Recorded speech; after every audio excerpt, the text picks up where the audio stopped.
Hello, it's me, Lodi ng Simple Recipe. Today tayo ay magluluto ng adobong pata. At siyempre, kung ready na kayo, start na tayo. Ayan, sa isang pan, naggisa na ako ng bawang at sibuyas. Yan. Yung gagamitin ko palang pata, ay pinakulo ko na siya. Medyo malambot na siya. Para madali na lang maluto yung ating ulam. Kung gusto nyo, ganun din yung gawin yung try na technique para mas mabilis ang pagluluto.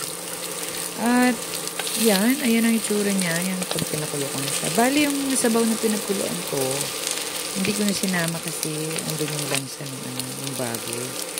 Kasi ako sa lansa eh. Pero depende sa inyo kung ano gusto nyo.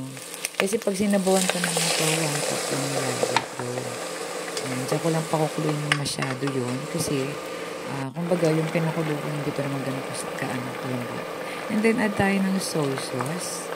Yan, huwag gaano madami para hindi siya maalat. And then ground pepper, sorry. At yan, haluin lang natin siya. At hanggang sa ito ay lumambot at saka yung absorb niya yung lasa ng ating mga ingredients. Yan. At syempre, lagay tayo ng vinegar. Ayan. Huwag nyo munang agad haluin pag nilagay kayo. Palagpasin nyo muna ng ilang minuto. Para hindi mahilaw yung vinegar. Mag-stay yung asin. Ayan.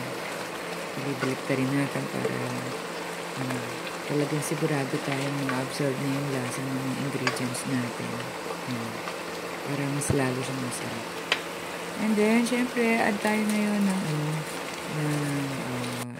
yung oyster sauce. And add tayo for additional flavor at the same time para mag-sticky din yung ating sabaw.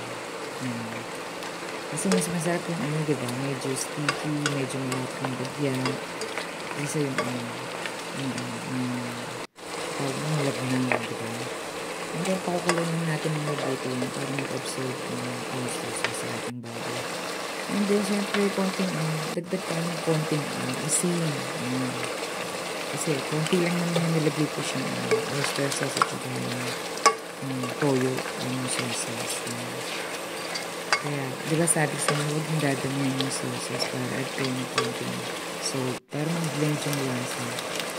And then, add tayo ng dahon ng laurel. Yan. Mas, nakakaalis yung lalo ng lansa ng baboy. Yan, nakasarap na siya. At ready na siya.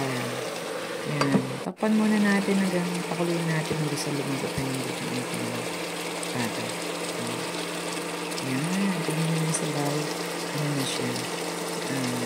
Kunti na siya. Masarap kasi yung adobo yung ganyan. Medyo hindi siya masabaw. Diba? Kaya luto na kayo. Try nyo na. Magugustuhan ng pamilya nyo. Ingat lagi. God bless everyone.